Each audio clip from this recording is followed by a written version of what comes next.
Well, welcome to the Pulp of Fiction Podcast, the lectionary podcast for preacher seekers and Bible geeks. This is episode 648 for Sunday, November 30th, 2025. It's the first Sunday of Advent in year A. Holy moly. Happy New Year, everybody. We are going to kick off with a conversation on Matthew 24, 36 through 44. No better way to start the new year than with a little more apocalypse. So we'll talk a little bit about the unexpected hour. Then we'll dip our toe into an old favorite, Isaiah 2, verses 1 through 5. And we'll end up with a short little nugget on Romans 13, 8 through 14. I'm Eric Fistler, UCC pastor out here on the shining shores of Crystal Lake. And with me, as always, the marvelous Methodist in Rock Island, Illinois. It's Rob McCoy. Rob, what's happening? Oh, not much. Just having one of those blah kind of cold November rain sort of days. It's a Guns N' Roses kind of day. It's a crappy day, and I'm having a crappy day. So, but still ready to go. Still always good. It's always a pick me up to get together with you and get started and start digging into some apocalypse. That'll make me feel better. I really think that really cheers just about everybody up, a little bit of the apocalypse, a little bit of no, some days are like that, man, and that sucks. I know we were talking about it before we started the show, and apologies to everybody. That actually had nothing to do with us being late. We had some technological mishaps and things that happened, but we got them figured out. So if you were hoping to join us online and you're like, guys, you're 20 minutes late, sorry about that. Quick reminder too, next week we're going to be here on Tuesday at 1:30, not on Wednesday, but on Tuesday because of the U.S. holiday, Thanksgiving, that's coming up. And Rob and I have stuff going on Wednesday. So Tuesday, and that's actually going to be for the next 2 weeks. So Tuesday next week, Tuesday the week after that. We'll try to throw something up on socials just so that y'all know it. We love having you guys join us online. And then too, if you're joining us online, throw something in the chat on YouTube or Facebook. We'd love to be able to show some of you had some amazing comments and you just message us to it. If you throw that in the chat, then we can share that in the show. And that would be really awesome. Rob, I know you guys got Hanging of the Greens this weekend, the 23rd. We're recording here on the 19th. Do you guys, other than lighting the Advent candle, you got any big exciting things you do for Advent? I mean, the biggest thing is our Christmas tree. We've got a big, tree with the different symbols, the Christ monograms, and we pick out 4 every year that we hang and talk about specially. So that's a 40, almost 50-year tradition here. Is that in addition to the candles or in the place of the candles? Or in addition to the candles, sometimes we kind of combine them into one. This year, the candles are going to be at the beginning. And for the last few years, I've turned the Christmas moment into a children's moment. So I have all the kids gather around the Christmas tree, and then we look at it and talk about it a little bit. So that's how I've done it the last few years. But for those who may not know, so we also have a giant Christmas tree. And a Christmas tree is like a Christmas tree, but instead of ornaments, they're usually different symbols are embroidered. There's a bunch of different ways you can do it, but it's symbols specifically relating to Christ. So like I know like ours has anchors and stars and crosses and a bunch of nativity scenes, things like that on it. Christ monogram, I believe, is where it comes from. It's monograms of Christ. So it's Chrismon, and so every one of them, they're all white. Typically, I think they're usually white and gold. So we've got a whole bunch of them, all handmade over the years, and so I pick out 4 that we highlight each week and hang and sing. And so that's a fun. I mean, that's an Advent tradition that's pretty much the same every year, but it's one of those things that I think people expect. So it's a good tradition, though. No, it sounds awesome. That sounds good. Yeah, we had just do the usual. We have our Advent candles. We go all blue, not purple. I am full team blue. Folks, let us know if you're team purple or team blue, and we'll let you know if you're right or wrong on that. No, I'm just kidding. I mean, it doesn't really matter, but we have that. And then we always have. It's weird because we always have we have a huge Christmas concert. So Christmas concert Sunday is always a big day, and then we have a cantata. And so depending on what's happening, like last year, a couple years ago, when Christmas Eve was on a Sunday, I had felt like I only had 2 Sundays out of Christmas, or one that year. So That's a little bit weird. Yeah. So, but it should be fun. I love Advent. I am all in on Advent this year. We're doing the Sanctified Art piece. We rebranded it a little bit. I didn't quite like their titling. So we rebranded it, but they're not currently a sponsor of the show, but maybe again. But if you're looking for stuff, they have good stuff. Salt Collective has some good stuff. Rob, I know you were talking about the great series that if you're looking for something outside the lectionary, that Bible Project has on Yeah. different, specifically digging deep into those 4 words: hope, peace, joy, and love. Right? Yeah, it's great. I mean, that's what we're going to be using. I'm deciding if I'm going to use the videos in worship or just in Bible study. If you're not familiar with the Bible Project, just Google the Bible Project and Advent series, and they've got a deep dive word study on those the 4 big Advent words, and they're really fascinating. 3 of them in the Hebrew version, and then the love is looking at agape. But even still, they kind of mix it up a little bit, look at them from a couple different languages and how they're related. So the difference between the Hebrew understanding of hope and the Greek understanding of hope they're really interesting little videos. So the only thing I'm trying to decide now is if I'm going to share them in worship also, because they're about 4 minutes, so they don't take too long. Yeah, that's my study. And it's a great little curriculum also. So my Bible studies are I do a pastor Bible study for they have a nice little curriculum to go along with it. Nothing too fancy, but you know, they're good. It's really good stuff. Yeah. Nice. Well, if you're not doing any of those things and you're preaching the wonderful lectionary, then let's jump into it with our first reading. We always, all of you who've been joining us for a while, know we always start with the gospel. So let's hear it.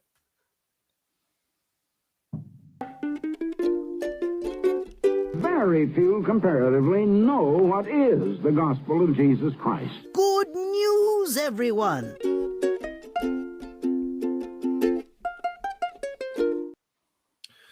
All right. Well, the gospel today comes from Matthew 24, 36 through 44. Always fun to start a new year with a passage from the very end, Rob, of a gospel of the gospel, right? So this is part of the final discourse of the gospel of Matthew. This is the Common English Bible. But nobody knows when that day or hour will come, not the heavenly angels and not the Son. Only the Father knows. As it was in the time of Noah, so it will be at the time of the human one. And in those days before the flood, people were eating and drinking, marrying and being given in marriage until the day that Noah entered the ark. They didn't know what was happening until the flood came and swept them all away. The coming of the human one will be like that. At that time, there will be 2 men in the field. One will be taken and the other left. 2 women will be grinding at the mill. One will be taken and the other left. Therefore, stay alert. You don't know when the day of the Lord is coming, but you understand that if the head of the house knew at what time the thief would come, he would keep alert and wouldn't allow the thief to break into his house. Therefore, you also should be prepared, because the human one will come at a time that you don't know. All right. So yeah, this is typical, right? Advent one every year. A little bit of apocalyptic literature. Never been our favorite. So I feel like we we deal with this every year. And yet it is also a good reminder that Advent is not just the beginning. It's the beginning, right? It's the revealing of something new, and it's not just the coming of Christ at Christmas. It's also the coming of Christ as a Messiah, as a second coming, and it gives us a chance to examine what that means. Because if we abandon that explanation, then we leave it up to a lot of folks like Tim LaHaye and Jerry Jenkins and Kirk Cameron to tell us what it is, and that's not it. So, as much as I dislike this as a reading, I like it as an opportunity to talk about what it really means, right? To try to, and that's what's frustrating. I feel like half the work is just sort of correcting bad theology that is very popular, um, but also very dangerous. And so, and I guess you kind of just got to figure out how much of this are you going to go into corrective teaching mode, and how much are you going to deal with this as what it is, as a moment of prepare and take the good news for what it is, or take this gospel reading as a chance to try to undo some damage. Yeah, I typically not always a huge fan. I mean, here's the thing. Apocalyptic literature is kind of like John 6. It's great. It's got some great nuggets, beautiful pieces, things like that. But when we hit that period where we have in August, I think it was just this last year. Maybe it was 2 years ago, year B or C, where you've got 6 weeks in John 6, 5-6 weeks in lectionary. And it's just a lot of John 6. We've been in apocalyptic literature leading up toward Christ the King and keep coming, so it can feel a little much. Now, this passage, though, Rob, I think for some reason, as I was reading it today, I really like this passage where it is, and here's why. I like it because of the connection to Noah, which I hadn't really stood out to me before. So we've got this piece that has always been understood as judgment, right? So you've got that rapture premillennial dispensationalist theology that says, well, see, this is it, and this is a primary text for the rapture. Some are going to be left and some are going to be taken away. And it'll be just like that, right? 2 men will be a will, one will be taken and the other will be left. And typically the understanding is, Rob, is that the one who is taken is being taken up to heaven. But if you actually read the scripture, let's reread verse 39. They didn't know what was happening until the flood came and swept them all away. It's actually the flood that's taking people, the judgment that takes people away. Which reminds me of is it Mark Davies? Is that They Left Behind and Loving It? Mm-hmm. Right? Yeah.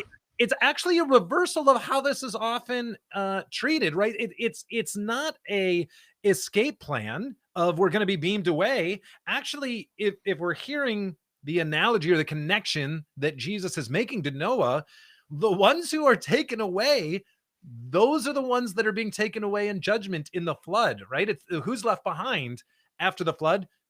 Noah are those who are left behind. Noah and his family are the only ones. The righteous ones are the ones who are left behind. And so, while still, it can be this scary piece, but I think instead there's a couple of ideas here. I think one is to just raise that point is an easy way to just turn this on its head and say, there's more happening here than a lot of people would have us think. And a lot of, especially in premillennial dispensationalists, Tim LaHaye, Kirk Cameron, all that sort of idea, are going to have us think this actually isn't as supportive of the rapture as we might think. But also the other piece of it, and this comes to me, I'm going to make this connection to the barbershop. I was getting my haircut yesterday. The other piece of it is this, Rob, which is Jesus has just compared his second coming to the most horrifically devastating, transformative event in the history of the world. Right? Which the mass genocide and transformation of the world, which to one extent, God, terrifying, horrible, awful. On the other hand, transformative. And to some extent, one can argue in the same way that the whole, what God failed to do through Noah and the ark, which was to purify the world, save the righteous, destroy the wicked. The second coming of Jesus is going to be like that. The difference is that we know that Jesus doesn't work through violent action and genocidal eradication. And when we had that conversation with Walter Brueggemann in that interview, y'all can find it on our website. One of the questions we had asked him was actually, I think our first conversation with him was about biblical violence. And Brueggemann made the argument that the biblical narrative is talking about God overcoming God's addiction to violence, peaking early in Genesis with the genocidal destruction of the world in Noah and the flood, and culminating kind of then moving toward dying on the cross, taking on human flesh and vulnerability and dying on the cross as opposed to. So this idea of, so what is this? You have this devastatingly transformative event, which will affect everybody and everything, and is going to be transformative and is going to heal the world in the way that violence never could. It's a new flood. But it's going to be devastating. It's not going to be, and what a great way to enter Advent. It's not going to come in like a lamb. So last thing, and then I'll shut up, Rob, which is I was at the barber shop yesterday, and I had a day, and I had 90 minutes to pick up my son, go get our haircut before then I had, after 10 hours at church, before I had to go back for another 3 hours of meetings. And so I was just, my well was pretty empty. And a guy came in and started complaining about protesters who were protesting against immigration and what was happening. And then the conversation started up about how, well, there's no peaceful protests and how bad the protests are. And the idea that, well, no matter if you don't like it, just be quiet and sit in the corner and do your own thing. That's also not who Jesus was. Jesus is not going to be violent, but Jesus also isn't going to passively sit by as creation devolves into injustice and then swoop in at the last second and fix it all. It's going to be devastating. And just as it took the world didn't flood overnight, it's going to be transformative. And so I think that piece is a great way to enter into Advent. Yeah. It's interesting when we were talking about this, when you mentioned Noah, right? Or you didn't mention Noah. Well, Jesus mentioned Noah, right? He brought up Noah. What's Noah but the end? God hangs his bow in the clouds, right, and gives up the violence. And the bow, the rainbow, but also the bow, like, which is the highest technological advance of weaponry at the time too, right? It's hanging the bow in the clouds is how that story ends. It's the hanging up, it's the end of the violence. And I love the idea that you mentioned that, yeah, the one that's taken away is not the one that's rescued. The one that's left behind is the one that's loving it. Yeah. And it's, so this is something I found today, and I feel like this is a rabbit or rabbit hole, however you want to put it, that I don't know a lot about, so I don't want to go too far into it. But I know there are people that are really into the book of Enoch. And I'm not. But that's where I feel like I'd need to study this a little bit more. But I found this article called Disputing Enoch, reading Matthew 24:36-44 with Enochic Judaism. And I don't know, again, some of our listeners, if you know more about the book of Enoch and what it entails, it is an apocryphal book. And I know it's very apocalyptic. It's a lot of very legendary, kind of a lot of stories in it, but it connects to Noah in particular. And according to this guy, anybody that Jesus hears as soon as he starts talking about Noah, the time of Noah, would have been thinking about this kind of branch of Judaism. This school of thought of Judaism was very connected to understanding this time of Noah and the days before the flood. And the conclusion, so I'm just going to read the concluding paragraph instead of going through the whole thing. But he says, to an audience sympathetic to Enochic Judaism, Noah is a hero, a type of the one who will lead righteous remnant at the eschaton.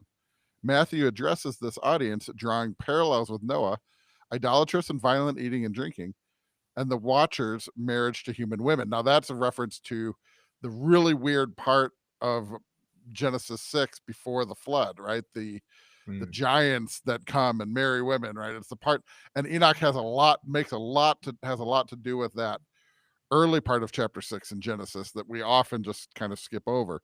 But that's the Watchers, the giants' marriage to human women and what that means.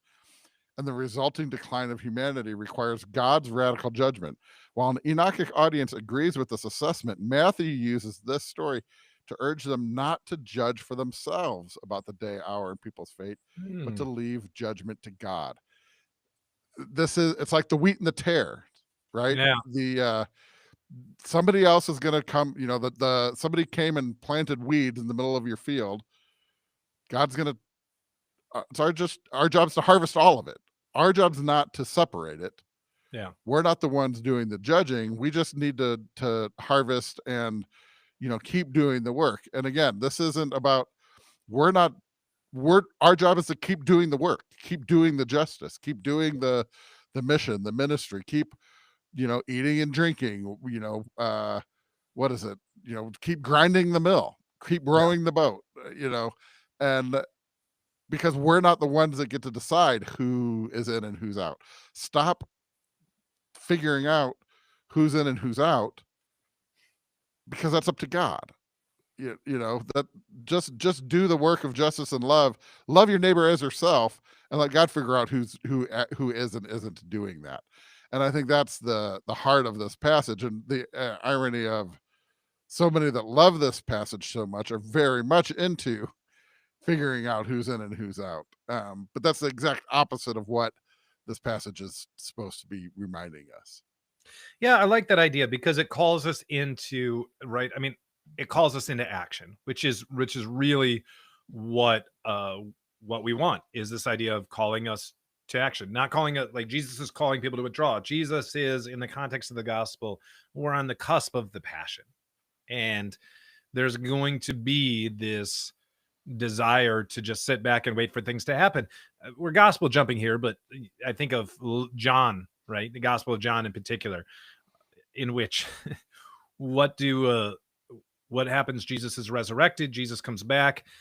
Jesus bestows upon them the Holy Spirit and goes forward. And what do? They lock themselves in a room for another week. The Gospel of Luke, Jesus ascends and says, I am sending you forth from Jerusalem to the ends of the earth, and to carry my message to Samaria, Judea, and to the ends of the earth. And what do? They stand there and they look at the sky until angels have to come and tell them to knock it off. There's this inclination to just kind of sit back and wait. And I think that's also just part of our human nature, especially now, in this particular moment, in which there is so much injustice, so much outrage, so much contempt that's happening, that there is a temptation to just withdraw. There's a temptation to just stop. There's a temptation to not continue to keep alert, to keep being loving and caring and doing these things, and also keep living. Just there is a act of protest in refusing to allow injustice to control your life.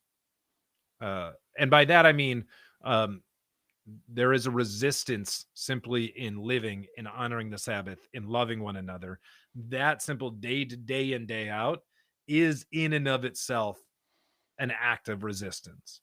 And so I think you're absolutely right, Rob, is looking and seeing, how is this an encouraging moment, and how does that encouraging moment carry us deeper into Advent, which is actually much more about anticipating the second coming and participating in God's building of the kingdom on earth as it is in heaven, as it is anticipating and remembering and celebrating the birth of Jesus. Mm-hmm. I mean, it's a call to action, but it's a call to very mundane kind of action, right? Grinding the mill, Yeah. right? Like just keep living your life. And it's not to say, everything doesn't have to be a major protest or grand entrance, or, every Sunday is not Palm Sunday. Everything's not the grand entrance, the triumphal entrance. Sometimes it's just grinding. And maybe I'm saying that today because I feel like today's been a grind, right? I mean, and but there is beauty in that, there is power in that, there's resistance in that, and just the ability to keep grinding. And I'm also very much informed by the Psalms recently, and the Psalms talk about waiting for the Lord, and it's not a waiting it's not sitting in the waiting room just flipping through a magazine kind of waiting. It's being ready kind of waiting. It's a wait for the Lord because it's coming. Yeah. It's an anticipation, it's an expectancy that is coming, but not to be anxious all the time, but to understand that what we're doing matters. Mm-hmm. Well, and it's along with that too, is remembering that this is a marathon, not a sprint. Yeah. So yes, are protests important? Absolutely. Standing up for justice, doing all those things, absolutely. Those are 100% extremely important. We were talking about this last week, in particular. And if we burn ourselves out in the first mile of this race, in the first 5 miles of this race, we will never make it to the end. And so the other piece is, how do we build that resistance into our everydayness, which frankly is also what Jesus is talking about, which is, it's not just about the one-off moments here and there. It's about a transformed life. And that transformed life isn't necessarily going to be one that is in a constant state of active resistance, but also in states of passive resistance and aspects. In the same way that Jesus repeatedly needs to withdraw to recharge. Jesus feeds people, but he doesn't feed all the people. He reaches out. He allows other people to do that. And there's a gift too in realizing that at times stepping back allows others and gives the opportunity for others to step forward and make their own transformative pieces and actions. Quick piece I wanted to throw out there too. Mark Davis, I was just looking at this note again. And this idea of someone will be taken away. They will be swept away. And that feels very much like the flood. But this also can be, one will be taken and the other one left. It's also taken away as in taken away as a prisoner. Mm. And the other one is left for forgiveness, right? Which is kind of what we were just which is kind of what we were talking about, but also incredibly timely. Yeah. Some are taken away as a prisoner. Now there is an element of this as Jesus, pointing to coming persecutions, coming problems, living counterculturally as a Christian becomes more and more difficult. But I could argue that's exactly, what we're facing, right? Living lives of generosity, lives of compassion, of welcome and inclusion for the widow, the orphan, and the stranger or the immigrant among us, can be dangerous. And when we talk about, we don't know when they're coming and one will be taken away.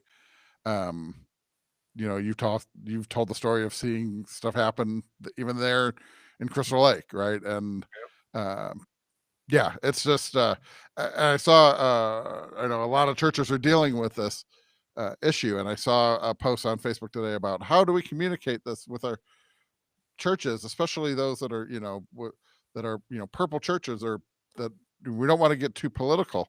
And part of me was like, you tell the truth of what's happening. Yeah.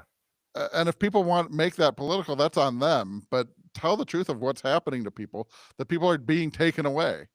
Yep. And let them. And they're not criminals. And it's then let the chips fall where they may. Right. Like, again, it's sort of like it's not about judgment. It's not about judgment. Just telling the truth about what's actually happening. Yeah.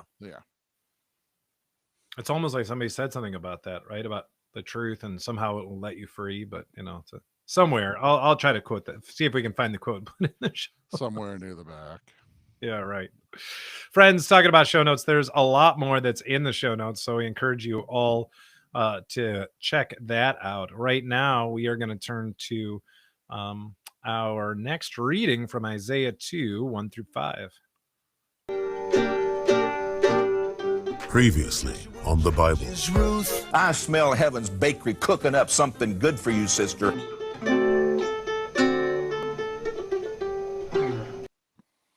All right, Isaiah chapter 2, verses 1-5. This is what Isaiah, Amos' son, saw concerning Judah and Jerusalem.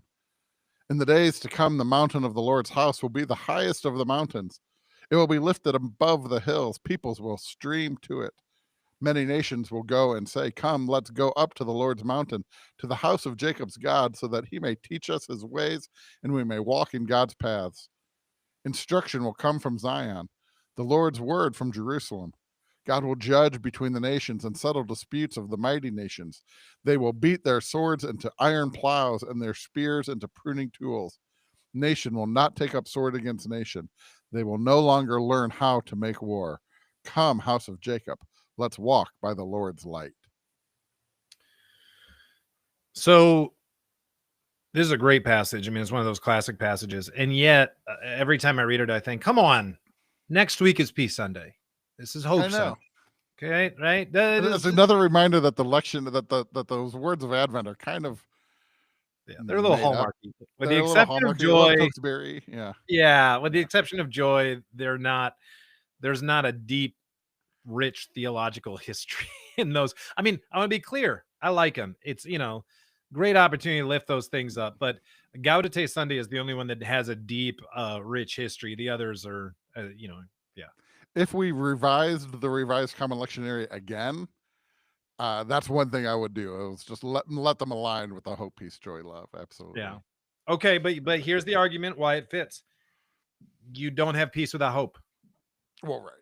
Right. And so I think that's the entry. And you don't have a hope. Hope is born out of vision. I don't remember. Rob, I probably shared this. But whether or not I shared it on the show, we were sitting down with one of our federal or Illinois U.S. congressmen, Congress people, members of Congress. This one happened to be a man, and we were sitting down a meeting, and this individual was talking about all the things they were disappointed about stuff that's happening, and they were Democrat and talked about all the things that they had tried to get done. Well, we would have fixed this if only this legislation that I had co-signed had done this, and we would have done this if only this, and we would have done this, and social media is the devil, and kids are on their phones too much, and blah blah blah, and boomers had it worse. It was a really exciting meeting, as you can imagine and hear. However, one of the best things that came out of that meeting was from my colleague Emily Davis, who, after hearing all of this, said, and threw our own denomination under the bus with good reason, in the United Church of Christ, and said, it is not enough to say what you're not anymore. You cannot just simply define ourselves or expect people to be inspired by you constantly saying, I'm not that. You have to give people a vision of what you are for, what you are building, what you are moving to. And that is so, and that happened a couple months ago, and it has stuck with me. Reverend Davis just said it so, it was so beautifully, and it wasn't said snarkily or rudely. It was just said in a invitation of, what vision are we going to build for what the future is? This is that vision, right? This is that vision of hope that says, this is what we're looking toward. When we ask ourselves, what does this second coming when the human one look like? This is what it looks like. And that's going to be good for some, and it's going to be very challenging. I will say this, it's going to be good for all. But for those of us in positions of power and privilege, it's going to be extraordinarily challenging. Mm-hmm. Yeah. I mean, and Isaiah is a 66 chapter book. We're right at the beginning, right? It's telling us where things are going right at the right from the start. And the other thing that I've always found fascinating about this beautiful piece is that Isaiah isn't called, right? The famous Isaiah's call story of, and the coal touches his lips and then he's ready. This is already happening. Yeah. Right? Isaiah's laying this out before he's even had that like spiritual, powerful experience. There's something happening here. It's the beginning. This is the advent of Isaiah. I mean, this is the beginning of what the vision's going to be. Now there's going to be problems. And if you know Isaiah, that is such a typical, Advent reading, there are certainly problems along the way. There is frustration. There are missteps, but he's laying out exactly where we're going from the start. And the instruction from the Lord, this reminds me of Psalm 1 again, right? It reminds me of the journey of the way, right? This is something that we're doing, that we're going to. We're not there yet, but we know where we're going. I know the place where I'm taking you, right? And some might say, well, we don't know the place where we're going. Well, follow me and we'll get there. And it's such a beautiful piece then of what to expect. But if you don't know where you're going to go, then you have no hope of finding your way, right? Like this is the destination. And that's why it is such a beautiful piece for the first Sunday of Advent, because if we're going to start on this journey, we need to know where we're going first, if we have any hope of succeeding. And it's New Year's, right? It's not just Advent. Right. It's the beginning of the church year, right? I think it's an opportunity for us to really to lift that piece. And it connects back to what you were saying too, Rob, which is it's also this invitation that we have as well. And so just like the last one you were saying, there's an aspect of this that encourages you to participate in something, but what you are not invited to do is invite to judge. In the same way you were talking with that Book of Enoch piece about the fact that the judgment is the work of God. This says that. Verse 4, God will judge between the nations and settle the dispute between the mighty nations. That's what God is going to do. Your job, right, is going to be to follow in the way of God that God has said. And for Christians, for us, it's to follow in that way of Jesus Christ, to go up. What does it mean to do this, to look to God, to direct this whole point of I mean, it's a little bit hard in Isaiah too, right? Because when they're talking about the mountain of the Lord's house, they're talking about Zion, right? They're talking about Zion. They're specifically talking about the temple. This is pre-exilic. The temple still exists. Let us go up to the Lord's mountain, to the house of Jacob's God, that he may teach us his way and we may walk in God's path. Well, the reality is that is not the case anymore, right? There is, the temple doesn't exist. Jerusalem is still there, but good Lord, like, it's as the Lord's mountain, it's a dubious claim in these times. And there's this piece of, as Judaism has changed, so Christianity has evolved out of this to this idea of, we don't look to the tabernacle and the Holy of Holies, we look to Christ. And now we look to Christ, we look to the body of Christ. And so that end of verse 3, or that middle part, probably verse 3b, so that God may teach us God's ways and that we may walk in God's paths. This is what directs us. This is where is our vision set? Our vision is set on God. Our vision is not set on a particular political party. Our vision is not set on maybe even growing the church or whatever that is. Our vision is set on God and being the most faithful that we can be. And that may lead us to church growth. That may lead us to a lot of things. It may lead us to the cross. But that's where our vision is focused on, is on God and where that's going to be. The last thing I'll say too is it's worth reading. If this is going to be your primary text for Advent, you're going to go all Isaiah and you're really going to focus on this text for this first Sunday, read chapter 1. Even though chapters 2 through 4 in Isaiah, there's debate, you can see it in the show note, about whether or not this was added in later in pieces. But either way, canonically, it was chosen to present it in this way. And it's fascinating to see that Isaiah 1 is a brutal condemnation of the hypocrisy of Israel. Those that are doing everything legalistically, religiosity correctly, and just missing the mark in caring and loving one another with all their hearts, souls, mind, and strength. And especially caring for the least of these. And then the second half of 1 is all the things that God is going to do to fix Israel, to redeem Israel, to bring them back. And it's that redemption of all that God is going to do and invite us to do that leads to this vision. So it's worth going back a little bit too. Mm-hmm. One of my favorite verses, and we started to talk about it too, is this idea of, so it's God's judgment, but we will walk in his paths. Mm-hmm. And again, maybe I've got Psalms on my mind, but when he talks about we will walk in his paths, for out of Zion shall go forth the instruction, that's the Torah. Yeah. Right. Yep. And the word, the Torah and the word. I mean, that is, if that's not a beautiful moment of Advent, right? What's the Torah? Especially if you remember that the Torah is the stories of God, right? It's not just the laws of God, it's the stories of saving a family, of Joseph, forgiving his brothers, of Moses, of leading the people out of Egypt into the promised land, or right to the cusp of the promised land, the giving of the law, the relationship that is made. When we think of the Torah and just limit it to the instruction or to the laws or to the list of, even to the 10 commandments, you're missing so much. But this idea of going forth with the stories of God and God's people and the word of the Lord. Mm-hmm. I mean, that's what we do, right? That's why we gather on Sunday, to tell the stories of God, to share the word of the Lord.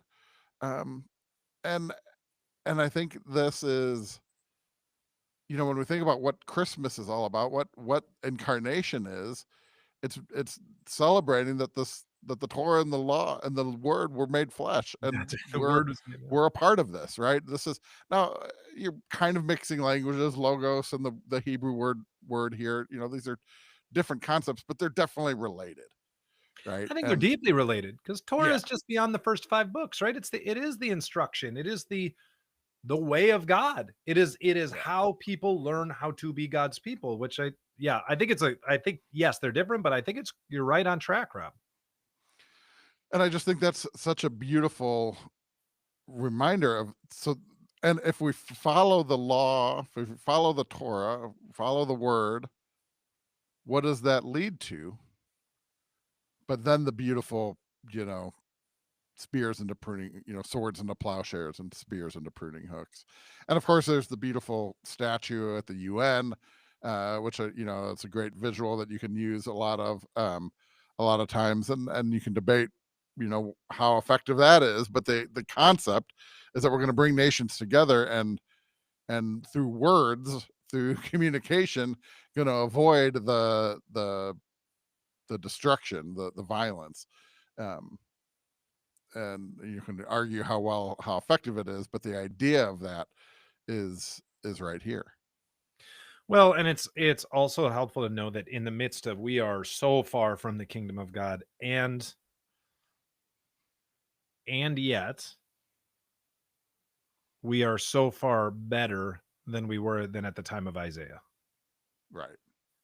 Right. I mean, as not to say there's a temptation of like progress and look, we're just going like, yeah, I hear that, but there are important things to look at and say that we are continuing to live in the least violent time in the history of our nation. Do we have the capacity to destroy the world multiple times over? Yes. Or do we have the destructive capacity to destroy the earth with climate change?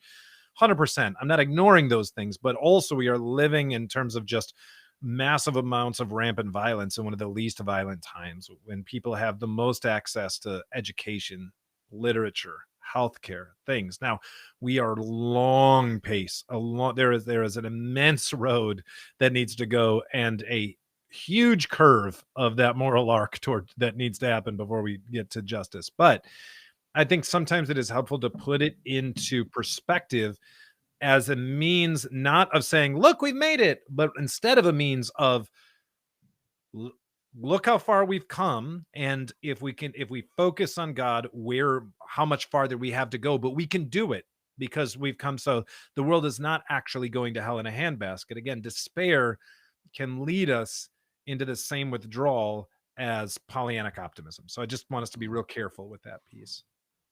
Well, it reminds me, going back to our conversation a couple of weeks ago with apocalyptic literature and science fiction, right? Yeah. There's dystopian science fiction that is very apocalyptic, and these are the things. If we don't heed some warnings, some bad stuff is going to go down, right? I mean, but there's also the Star Trek in science fiction that shows you the sort of, we're actually kind of close, it's feasible, right? Like, Mhm. let's imagine if we harnessed this stuff for good, what could be done instead.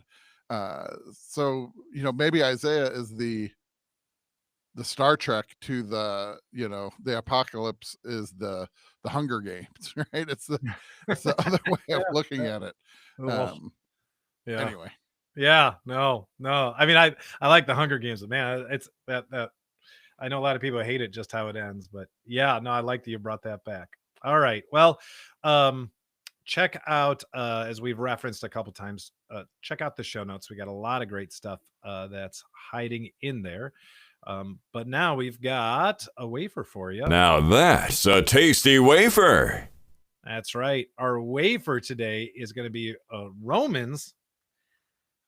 I gotta tell you, Rob, every time Romans is like that thing that just it's like the monster in the horror show that no matter how often you think it's gone, it just creeps coming back. It's like, oh wait, now what? We're doing something? It's Romans.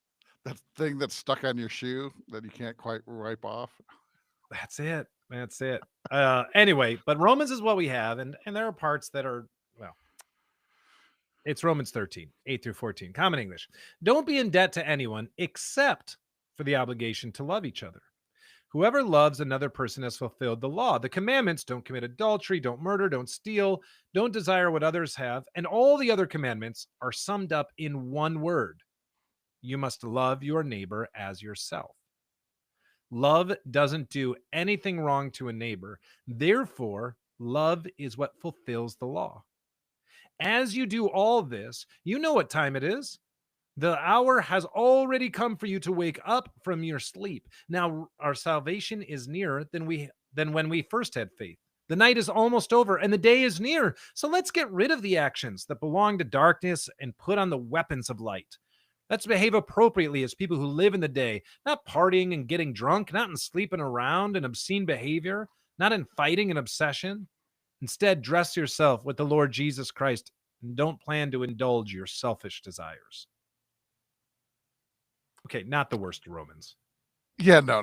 This is, I mean, 8 through 10. That's great stuff, right? This is, I mean, it's so good. In fact, 8 through 10 is one of those passages that it's hard to preach on because it's like mic drop. Like that's it. Like that. Don't. It's all there. Like if you've got a busy service, though, you got baptisms, maybe you're doing communion, you got a whole bunch. This is you could preach a Jesus sermon, read it and be like, instead of you saying the word is fulfilled, just be, all right, go do it. Done. Amen. Right. Yeah. You must, and there's also, I mean, this is somewhat translation issues too, but this idea of, it's all summed up in one word, and then he gives you 6 words. But it's one concept. You must love your neighbor as yourself. Love doesn't do anything wrong to a neighbor. Therefore, love is what fulfills the law. I mean, it's hard to add anything. You were talking earlier, Rob, people are saying, how do we do this with purple churches and things like that? And I have a purple church, and you think you kind of have a purple church and things like that. And this is it. You want to talk about it? This is it. Right. How do we talk about what's happening in the world right here? Love doesn't do anything wrong to a neighbor. Love doesn't stand by while a neighbor is taken off to some unknown detention center. Love doesn't stand by when neighbors are terrified to go to the grocery store. Love doesn't stand by this afternoon. We got a call through our rapid response team that we had we had a carload of folks who were landscapers who were texting because they were terrified because they were hemmed in by 2 SUVs. There were 2 SUVs and they were worried to get out of their car because they thought it was ICE. Didn't end up being, but the fear and the terror is rude. That's doing something wrong to your neighbor. And it's also doing something wrong to your neighbor to write them off and, determine that you don't have to love them because you've determined that that what they're doing is not lovable. So I feel like this is your opportunity to build off the last 2 passages with this and say, love is what fills the law. So let's talk about how we don't do anything wrong to our neighbor. Yeah. Yeah. And then the second half connects very well, especially to the first text, right? This is what it's today. Wake up. I mean, and again, you hate to use cliches that have so much deep meaning now, but this is stay awake. This is, you've got being awake is not a bad thing. It's exactly what Paul is telling us to do. Be aware of what's going on. Be aware of the negativity. Be aware of the problems. And it's, there's some legalism here in verse 13. About partying and getting drunk or sleeping around, obscene behavior. Yeah, those things aren't great to do, but like it's more than that too, right? God is more interested in the justice and and doing harm. And I think this is I think it's somewhat of a metaphor. I don't think we need to be prepared. When you know something's coming the next morning, you don't go out and get drunk because you're going to have a hangover, right? Yeah. It's not, I don't think, again, I don't think this is saying don't ever drink, don't ever, have fun. It's a metaphor for life saying, be ready for what's happening, be aware of what's going on, because if you don't, you're missing some big stuff here. Or maybe don't throw a giant lavish Great Gatsby party when people No. are not going to have food to put on their tables the next day, which Yeah. is which you are directly responsible for. Yeah. I mean, sorry to get too political, but it's hard not to, right? No, I mean, this know, isn't, I know. but I think it gets to this fact of it's selfish desires. Having a good time with friends, getting together, celebrating. This is the season, what's happening. I mean, this is kind of a downer, right? You know, we're entering the holiday season. No parties and no drinking, right? I mean, and you know, no obscene behavior, like, you know, and all these things. It comes to this. Dress yourself with Lord Jesus Christ. You can do that in all of these things. Well, some people can and some people can't, right? I mean, some people struggling with addiction can't do that. But I mean, if you're able to, then that's fine. Do what you do in the clothed with Christ is still from Colossians from a couple weeks ago, right? I mean, as it says here, dress yourself with Christ. That do it in that way that is respectful, that you can go to a party, you can have a drink, you can do these things in ways that are, you can have sexual relations in a way which is honoring and loving and respectful, that is not a selfish desire. You can even, I mean, protest is a way of fighting, but there's a way to do that in a way which is, a way which is nonviolent and a part of representing Christ appropriately. But I think it's different from, like, InterVarsity Christian Fellowship telling me I was going to burn in hell because I went to a kegger that had beer and not just root beer. Like, I'm not sure that was, I think that there are times when it can be taken too far. Yeah, absolutely. I do like this idea, and it's probably because I love fantasy almost as much as I love science fiction, maybe even more. But I love this image, which is, there's this great imagery. Let's get rid of the actions that belong to darkness, Rob, and put on the weapons of light, right? I mean, it's lightsabers, right? This is it. But your lights, it's like it reminds me of Revelation, right? And he will strike them down with the sword, and the sword is the word of God, right? The weapons that we're talking about, the weapons of light, are love, forgiveness, grace, and respect. That's what we're talking about here. And so I think that's the important piece, because it's too easy, again, to twist this back into a violent premillennial rapture-esque dispensationalism or self-righteous violence. That's not what he's saying. Yeah, I mean, the weapons of light are the love that he was just talking about. I mean, these paragraphs need to be held together. They're not two separate thoughts. They're connected very much. Yeah. This is, as you're loving one another, you need to do these things. As you're loving one another, cut them down with a lightsaber, Rob. Right. All right, friends, there's more on this wafer. Go to pulpitfiction.com, where you can find all of that and so much more as well.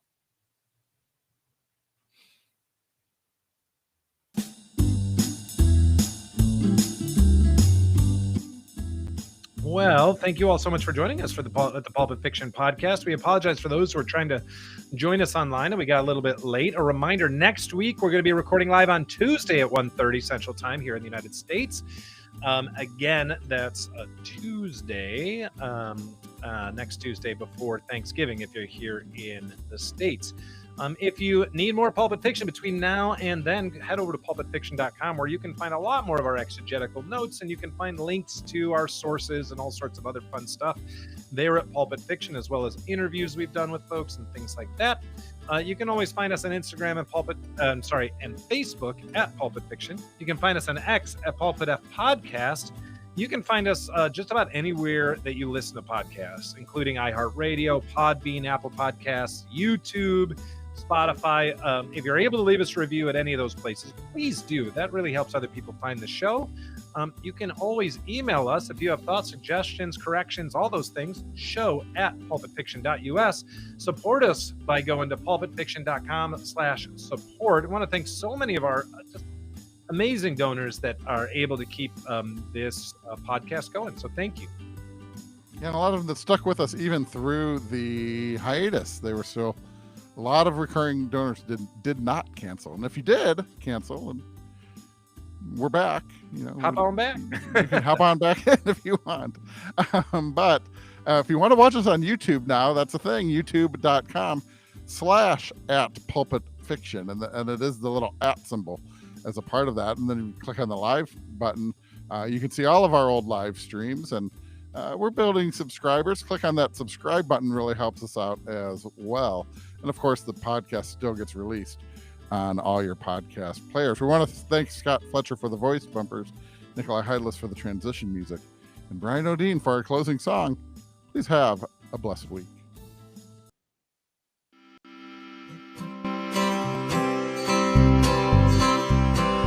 Hate to say it's time to go, but it happens every time, you know. So now you're free to go about your day.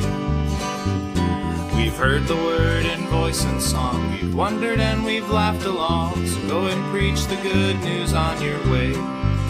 This is the Pulpit Fiction Podcast for preachers and seekers and Bible geeks. This is the Pulpit Fiction Podcast. We'll see you back next week.